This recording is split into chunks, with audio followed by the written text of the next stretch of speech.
is Hamish and Andy. On Monday, straight after the Logies, they performed on the Logies. We caught up with them straight after it. One Direction, the full bench, we had Louis, Harry, Liam, Zayn and Niall. And people might be able to pick up this on this in the interview. We're about to play it very soon. I'm a Zayn man. I wanted to tell you afterwards. I thought I'd save it to the show. Yeah. He impressed me the most easily out of them. I actually do think he's the cutest. Yep. Harry... Gotta say, I think he knows his rep is of the ladies' man and that don't impress me much. In the words of my other favourite band, Sheryl Crow. I thought it was Shania Twain. Was it? Yeah, Cheryl says it, but Shania sings it. Okay, sure. God, learn your 90s songs, queens. Particularly if you're going to state them as your favourites.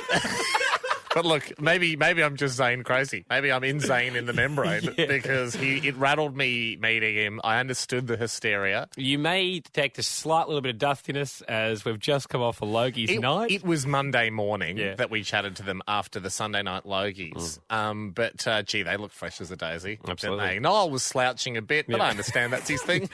We're not here to criticise their posture. This is us with One Direction. The crowd outside, we just heard another wave of teenage squeals. We know they're not squealing for you because you're in front of us, so what are they squealing for? You. After the gold logie, I mean, it's just, happened. Your words. Thank you. How do you go with that? Today, I couldn't get my car out because there was 300 or so girls. That's weird for Andy. No, it's about 180, so he was definitely noticed the extra 120. Earplugs in. Is there a way with dealing with the high-pitched noise? Are you going to be able to sue a class action against 100 million 16-year-olds for ear damage in the future?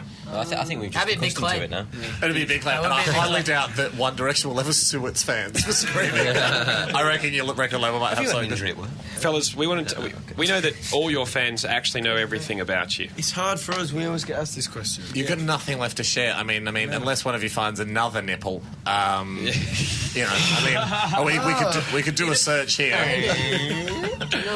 That's why we thought we'd try something different today with you guys. There's a series of 3 scenarios. Yeah. Well, things have been going really well for you lads, strength to strength, but it's not going to always be like that. It's a dream run, and you deserve everything you've got, and well done. But sometimes, we're a little bit older than you guys, sometimes things don't always turn out perfectly. We're going to give you a couple of nightmare scenarios. Okay, this is a real test of manhood, of courage, of strength, stamina. The first one's called One Defection. Yeah. Okay. For the Queen's Jubilee, the British government come out with the rule that no band can have over 4 members in honour of the Beatles. It's called the Beatles Act. Yes, which means one of you has to leave. How do we decide, and who is to go? That's a hard question. I think similar to the Hunger Games, a fight to the death. Yeah. But just one of you has to die. So it's sort of like just first guy dead. Yeah, first one dead. Who is the weakest of the lot? If you actually were all put in a Hunger Games situation... Who knows? Because in that kind of situation... You don't know, exactly. All right, let's go through what weapons you'd use off the top of your head. We'll go around the group. What would be your superpower in the Hunger Games? Are you the kind of guy that's going to run and hide in a tree? Are you a survivor? Are you a hunter? I think I would hide in a tree, yeah. Whenever I'm playing on like Call of Duty or anything like that, I'm always a kind of hider. Just a hider. Yeah. Until I get bored, and then I might get bored, and then I'd probably die then. Okay. I think I'd just go for the all-out attack. Just go out. It's good. We've got a bit of both, because if everyone ran hidden trees, it would be a very boring game. It'd be a long Hunger Games. Is there a game that you guys used to pass the time? For instance, if you had 6 hours backstage at Logies, is there a game that you... Hamish and I play a lot of table tennis when we're travelling. We play a lot of video games. FIFA. Call of Duty Zombies. Yeah, that's classic. Table tennis is sick, though. Yeah, it's fun. Yeah. That brings us to one collection, Nightmare Scenario 3. Similar to the London fires back in, I think, medieval times, it happens again.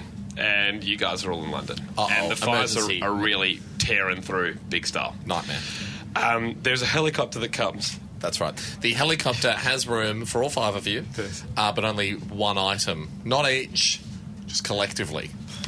Oh, we have to pick something together? You've got to pick something together. We just take Liam's suitcase with his PlayStation. I've got a suitcase that's got a TV screen in it when you open it, and the PlayStation's built in. So I think we should box clever. Yeah, I think we should take 1 box of cereal. Or a football. You never know how long you're going to be in the helicopter. One football. But you do know the helicopter's probably going to fly you to a hospital. hospital food is known to be bad, Yeah, so we might exactly. eat the cereal. Cereal. Let's just take a massive fire Cocoa Pops. extinguisher. What I really like is you guys can go big bottle of water. into Europe, where there's plenty of cereal and cold meats in some countries, for instance, Sweden. Not one of you picked a sentimental item. Not one of you picked a cinema, like a photo, a family member's heirloom. You just went more for a PlayStation, a box of cereal. But I do like option number 3 was maybe we should do something about the fire and let's get a fire extinguisher. But option number 1 and When 2. we finished our Fruit Loops. Option number 1 and 2 was games and snacks. What is the cereal of choice for One Direction? I mean, Cornflakes is always a standard. Okay. It's a standard, but it's not a favourite. okay. It's not a favourite, but it's all I'm the a big same. cereal lover. Okay. Because everyone likes cornflakes. I would be surprised if Cornflakes adopts that as their slogan. It's a standard, not a favourite. We know you've got, I think it just clicked over to 2 billion fans. Got 2 billion fans. But most of them are under, I'd say, 20. Yeah, they're of a similar age to you guys. My grandma, though, Yeah. if you get her on your side, is the ultimate fan. I mean, if you could, her name is Moosey. If you could get Moosey's endorsement, that would have a ripple effect. Yeah. I mean, you've got 10 seconds, a pitch to Moose. We can play this to her on the show and then get her response. She's in a feud with Snoop Dogg as well, just so you know. So I don't know where your allegiances to the rap world lie, Yeah. but you know, I I'd like a leave, bit of Snoop. Yeah, right. I'd leave rap out of it then. Guys, in 10 seconds, there's One Direction pitching to my grandma. I mean, capture Moosey, capture them all. This is potentially the biggest decision we've had to make. What about Yeah. the way that you take your teeth out gets me overwhelmed. That's nice, isn't it? That's beautiful. That's beautiful. That When you is. smile without them, it's not hard to tell. You don't know where your teeth are. You don't know where your glasses are. Hang on, is that a lyric or is that we just heckling? Bit of both. Thanks, boys. Thank you. The video is at hamishandandy.com of some perplexed One Directioners trying to work out what they would do if, in fact, London caught fire. Well, it's a great thing for them now to have rehearsed, because I think we can all say, especially after having met Zayn, cute Zayn, we'd want no harm to befall them ever. So I feel like we've done our service for society. And, Zayn, huge fan. think you're great. We get it. hamishandandy.com. You can see Zayn and the others. I like cereal too. At hamishandandy.com. Am I right? I've got the right one, haven't I? That is Zayn that liked the cereal. That's off Friday. Yeah, you don't know. Haim, you've got... a little bit of a retraction, a little bit of a amendment to make. I recently on this show, as recently as 8 minutes ago, was proclaiming my love for Zayn from One Direction. I said I was a Zayn man. Yeah. I meant Louis.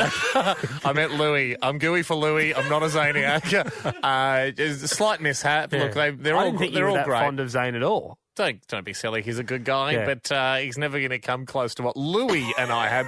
cheeky Louis. Good fun Louis. Yeah. Zayn, I hope I didn't lead you astray. I hope I didn't lead you on. Yeah. But I'm going to have to retract my favourite One Directioner title from you, or just ask you simply to hand it over to Louis. I don't think Zayn's in the top 4 for you. Yes, he is. I can't tell you who my bottom one is, but it's not Zayn. Make sure you tune into the show over the next few weeks. From week to week, and my new favourite One Directioner will be announced, and I'll shuffle the order around. So everyone can have a go at the top. The video of Haim looking lovingly into Louis' eyes. I repeat, Louis' eyes, not Zayn's. I'll be honest with you. Before this whole thing, to me, they were like when all the Transformers assemble into the bigger Transformer. Yeah. To me, they were all just the big Transformer. Yeah. I hadn't got to know them all individually, and that was the day when we went and met them that I got a real feel for their personalities. Yeah. Sure, the names I associated with those personalities weren't the right names, but it doesn't diminish the real spark when Louis and I were talking about cereal that I felt, and I'm sure Australia felt. You can see the spark, hamishandandy.com. I might CGI it in. Hamish and Andy.